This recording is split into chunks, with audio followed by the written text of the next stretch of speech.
성탄절이 되면 반드시 길거리에 이러한 말씀이 등장합니다. 하늘에는 영광, 땅에는 평화. 그런데 성경은 그렇게 말씀하지 않습니다.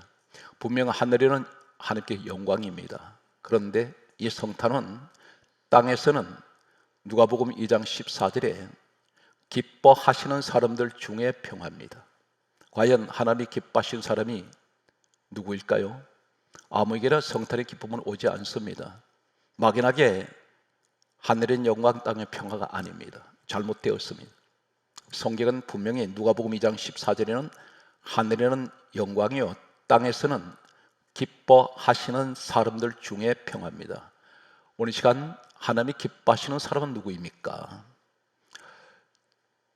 인류 역사가 시작된 이래로 어쩌면 인류의 마지막 종말이 올 때까지 인류 역사에서 가장 큰 축복을 받은 한 쌍의 부부가 있습니다. 이 사람들은 하늘에서 지명한 부부였고, 이 사람들은 한마디로 환상적인 그런 우리 모든 부부에게 롤 모델이 될 수 있는 가장 축복받은 한 남자와 한 여자가 있습니다. 바로 이 사람이 요셉과 마리아라는 두 사람입니다. 이 사람들은 누구일까요? 어떻게 해서 하나님께서는 각 시대의 수많은 사람들 가운데 이 사람들을 지명을 하셨습니까?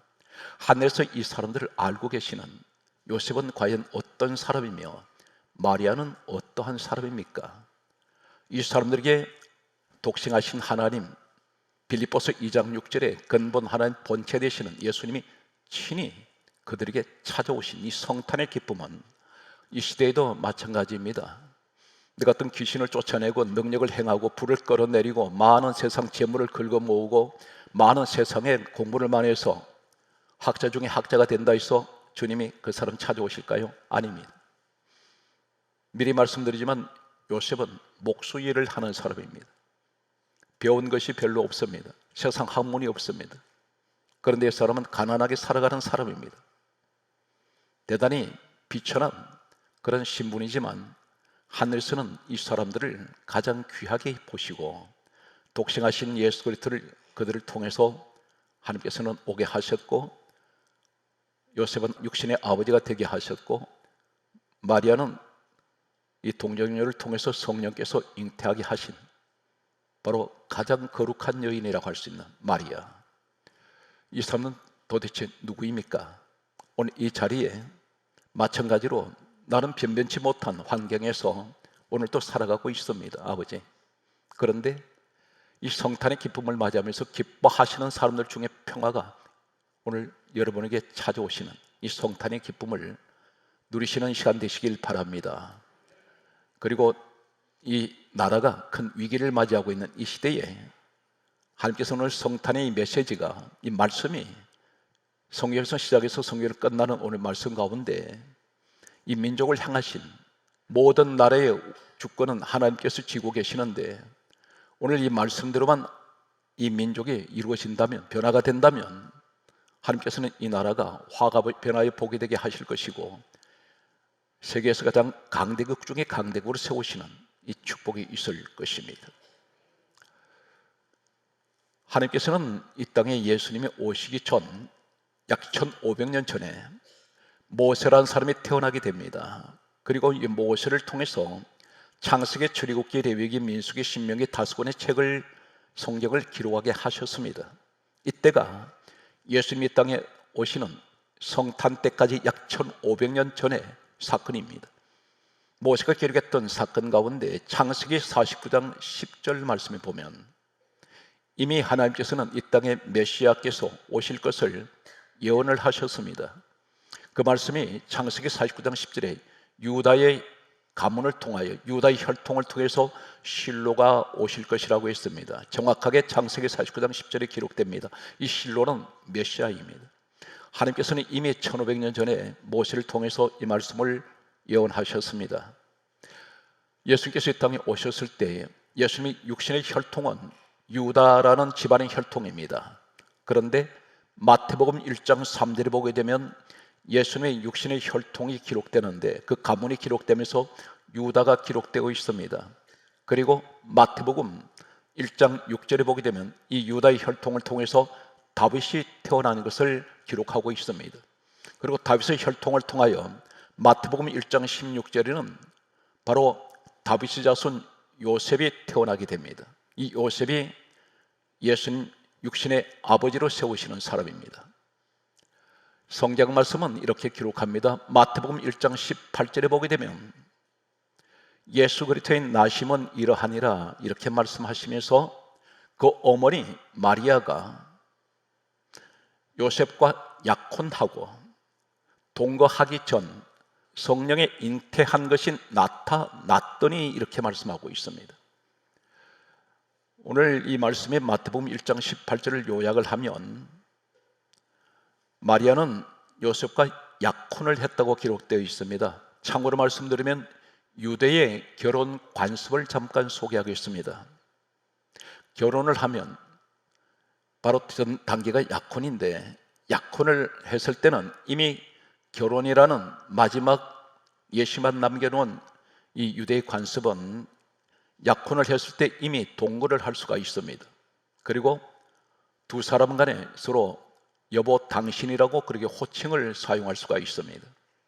그런데 성경은 동거하기 전이라고 했습니다. 각자가 순계를 지키고 있습니다.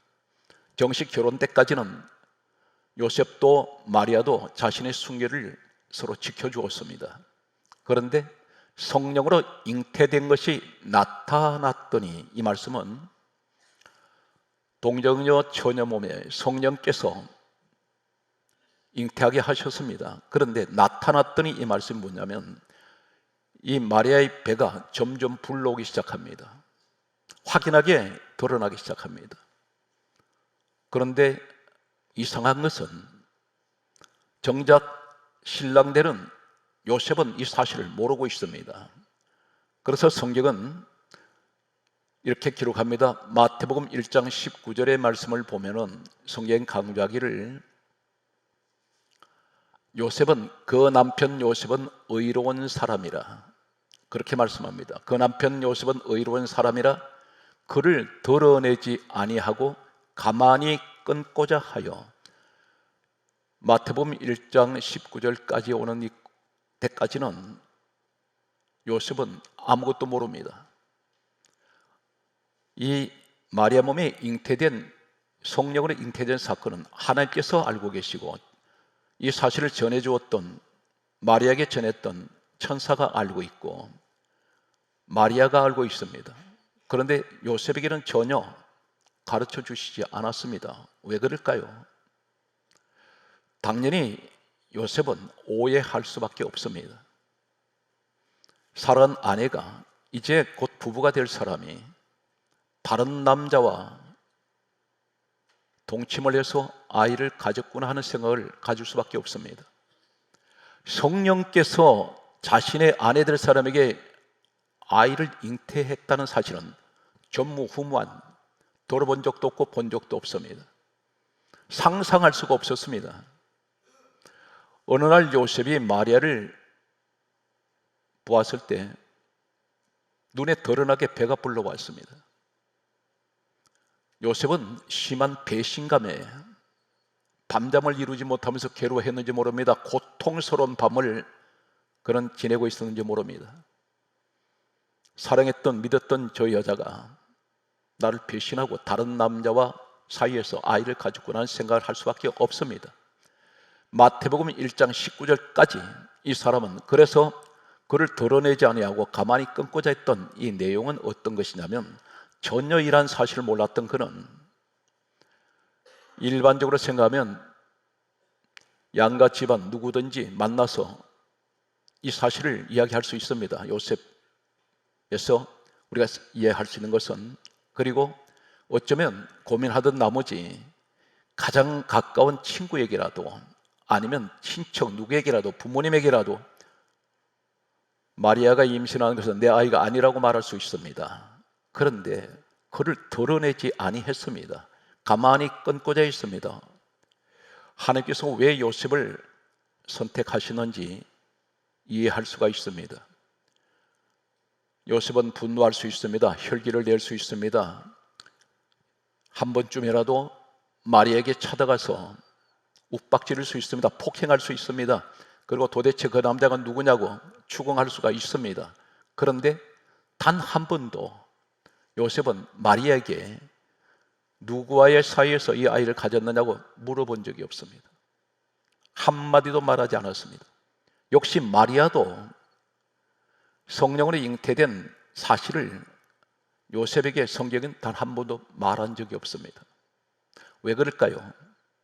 어쩌면 마리아 입장에서는 이렇게 생각할 수 있습니다. 내가 성령으로 잉태됐다 그러면 안 믿을 것입니다. 어느 누구도 믿지 않을 것입니다. 어쩌면 마리아는 하나님께서 자신의 남편 되는 요셉에게 친히 말씀해 주시기를 기다렸는지 모릅니다. 그런데 하나님은 이 요셉의 성품을 너무나 잘 알고 계셨습니다. 이 사람은 분노할 수 있고 혈기 낼 수 있습니다. 그리고 윽박지를 수 있습니다. 폭행할 수 있습니다. 사람들에게 소문을 낼 수 있습니다. 그런데 왜 그를 드러내지 않을까요? 가만히 끊으려고 했습니까? 그것은 당시 율법이 신명기 22장 23절에서 24절에 보면 이렇게 기록되어 있습니다. 처녀인 여자가 남자와 약혼을 하고 다른 남자와 동침을 하면 신명기 22장 24절에 이렇게 말씀합니다. 둘 다 성읍문으로 끌어내어 돌로 쳐 죽여라. 이것이 그 당시 율법입니다. 만약에 요셉이 말 한마디만 이 사실을 누구에게 얘기를 하면 마리아 죽습니다. 이것은 적결 심판입니다. 이미 재판이 끝난 법이 바로 율법입니다. 마리아는 요셉의 말 한마디에 죽을 수가 있습니다. 아이까지 죽을 수 있습니다. 그런데 요셉은 비록 저 여자가 나를 배신했지만 그러나 요셉은 끝까지 이 여자를 사랑했습니다. 그리고 그 허물을 덮어주려고 했습니다. 그래서 그는 자신을 드러내지 않습니다. 한 번도 이 내용에 대해서 누구에게 언급한 적이 없습니다. 그리고 가만히 끊고자 있습니다. 자신만 희생하면, 자신만 물러나면 마리아는 안전할 것으로 생각했습니다. 뱃속에 있는 아이까지 안전하게 지킬 수 있다고 생각했습니다. 바로 이것이 누구냐면 하나님 마음이었습니다. 하나님께서 이 성탄은 우리에게 왜 주셨습니까? 예수 이 땅에 오신 목적이 무엇인가요? 하나님께서는 이 세상을 너무나 사랑하셨습니다. 죄인들의 죄를 허물을 덮어주려고 하셨습니다. 바로 요셉의 마음은 하나님의 마음을 가지고 있습니다. 이것이 바로 예수 그리스도의 십자가 사랑입니다. 이러한 상황에서 마태복음 1장 20절에 비로소 하나님께서 천사를 요셉에게 보내시게 됩니다. 마태복음 1장 19절에는 그 남편 요셉은 의로운 사람이라 그를 드러내지 아니하고 가만히 끊고자 하는데, 성경은 바로 이어서 마태복음 1장 20절에 요셉이 이 일을 생각할 때에 주의 사자가 현몽하여, 현몽은 꿈에 천사를 보내시고 하나님께서 그 천사를 통해서 요셉에게 다음 같은 말을 합니다. 다윗의 자손 요셉아, 너 아내 마리아 데려오기를 무서워 말라. 그런 성령으로 잉태된 자니라. 이렇게 말씀하셨습니다. 데려오라고 했습니다. 그래서 마태복음 1장 24절에 보면 요셉이 마리아를 데려왔습니다. 아내로 맞이하면서 그는 정성껏 우리 예수님이 태어나셨을 때 철저하게 아버지로서의 역할을 다합니다. 그리고 짧은 인생을 마치고 성경은 이 사람이 사라집니다. 성경 말씀을 보면서 이 시대는 어떤 사람에게 주님께서 기뻐하시고 기뻐하신 사람 중에 평화가 옵니까? 요셉 같은 사람입니다. 우리는 얼마나 남의 허물을 많이 덜쳐냅니까? 왜 이렇게 민족이 위기를 맞이했습니까? 서로 질타합니다. 서로 죽이려고 합니다. 난투극을 벌입니다. 이 성탄은 누구에게 주어집니까? 기뻐한 사람이 누구입니까? 하나님 마음을 가진 사람. 용서할 수 없는 사람이지만, 그것이 오해였지만 그러나 덮어주려 했고 사랑했던 요셉의 이 모습은 바로 예수님의 모습입니다. 마태복음 11장 29절에 예수님 말씀하셨습니다. 나는 마음이 온유하고 겸손하니 내게 와서 배우라. 바로 요셉이 온유한 사람이었습니다. 대단히 겸손한 사람입니다. 자신을 드러내지 않습니다. 이 온유는 덕을 말합니다. 어진 사람입니다. 성경 말씀은 베드로후서 1장 4절에서 5절에 신성한 성품을 가져라 하는 말씀이 있습니다. 신의 성품입니다. 신의 성품은 믿음의 덕을 가져라. 덕스러운 우리 가정에 가장이 필요합니다. 아버지가 필요하고 어머니가 필요합니다. 이 사람에게 성탄의 기쁨은 주어지게 됩니다. 기뻐하시는 사람들 중에 평화가 그 가정에 주어질 것입니다. 요셉만 그러한 사람이 아닙니다. 마리아의 모습을 보면 갑자기 천사가 와서 누가복음 1장 31절에 이렇게 말합니다. 너에게 아들을 낳으리니 이름을 예수로 하라. 느닷없이 찾아온 천사의 방문 앞에 이 마리아는 엄청 당황했습니다. 그러면서 하는 말이 나는 사내를 알지 못합니다 했더니 성령이 너를 덮으시리니 너에게 아이가 잉태될 것이라 했습니다. 그때 마리아가 뭐라고 말하냐면 누가복음 1장 38절에 저는 주의 여종이오니 말씀대로 내게 이루어지이다 이 말 했다가 이 마리아가 어떤 생각하는지 아십니까? 어느 누구에게도 성령으로 자신이 아이를 잉태했다면 믿어주지 않을 것입니다. 이 여자가 사람들 볼 때 약혼할 요셉이 있는데 결혼할 요셉을 두고 다른 남자와 동침을 해서 아이를 가졌거나 해서 돌에 맞아 죽을 수 있습니다. 그리고 가족들부터 버림받을 수 있습니다. 남편으로부터 버림받습니다. 그런데 이 여자가 무슨 말입니까? 나는 주의 여종입니다. 이 말은 나는 부서져도 좋습니다. 나는 죽어도 좋으니 말씀대로 하나님 뜻을 이루시옵소서. 이것이 바로 마리아의 헌신입니다. 하나님 뜻을 이루기 위해서 그것이 곧 주님께서 이 땅에 오셨을 때 하실 말씀이 나는 우리 아버지 하나님 뜻을 이루러 오셨다고 했습니다. 이 부부는 환상적인 부부입니다. 이 사람들이 그 공통점이 세 가지가 있습니다. 온유합니다. 겸손합니다. 한 번도 자기 주장을 내세우지 않습니다. 그리고 철저하게 말씀에 순종한 사람들이었습니다. 성경 말씀을 소개합니다. 우리는 사랑을 많이 논합니다. 성경 말씀은 고린도전서 13장 1절에 내가 사람의 방언과 천사의 말을 할지라도 사랑이 없으면 소리나는 구리와 울리는 꽹과리가 되고 이 말이 무슨 말이냐면 이 사랑이 아가페입니다. 헌신적인 사랑입니다. 십자가의 사랑을 말합니다. 네가 어떤 천사의 말을 할지라도 어떤 유창한 말을 해도 너 이런 십자가의 사랑이 없으면 십자가의 사랑은 어떤 것입니까? 내가 희생하는 것입니다. 그런데 너는 소리나는 구리나 울리는 꽹과리가 될 것이다. 소리는 시끄러운데 그것이 소리로서 아무런 의미가 없습니다. 여기 사랑은 이 사회에 네 가지가 있습니다. 서투르게 사랑이 있습니다. 에로스 사랑이 있습니다. 그리고 필레오 사랑이 있습니다. 그리고 가장 위대한 하나님의 사랑 아가페가 있습니다. 인간들이 주고받는 이 사랑은 세 가지. 서투르게 사랑은 부모와 자녀 간의 사랑입니다. 자녀와 부모의 사랑. 에로스의 사랑은 이성 간의 사랑입니다. 남녀의 사랑입니다. 부부의 사랑입니다. 필레오 사랑은 친구 간의 우정을 말합니다. 그런데 이것은 다 깨집니다. 완전하지가 못합니다. 예를 들면 부부의 사랑, 한때는 서로 사랑하면서 사랑 고백을 할 때 나는 죽어도 당신과 함께 죽고 당신과 함께 살 것이며 영원히 가자고 말합니다. 그러나 시간이 흐르면서 이 부부의 사랑은 금이 가기 시작합니다. 언제든지 깨질 수 있는 위험이 있습니다. 완전하지가 못합니다. 부모님과 자녀 간의 사랑, 자녀를 위해서는 부모님은 목숨까지 다 던집니다. 그런데 자녀는 그렇지가 않습니다. 완전하지가 못합니다. 항상 이기적이고 계산적입니다. 에로스 사랑도 계산적이고 자기 중심적인 사랑입니다. 서투르게 사랑도 자녀가 나를 낳아준 부모님, 평생을 헌신하고 모든 것을 다 희생하면서 자녀를 사랑하고 성장시켰지만 이 자녀에게 내게 불이익이 온다고 생각할 때 부모님도 버려버립니다. 이것이 냉혹한 오늘날의 현실입니다. 친구 간의 사랑 완전하지 못합니다.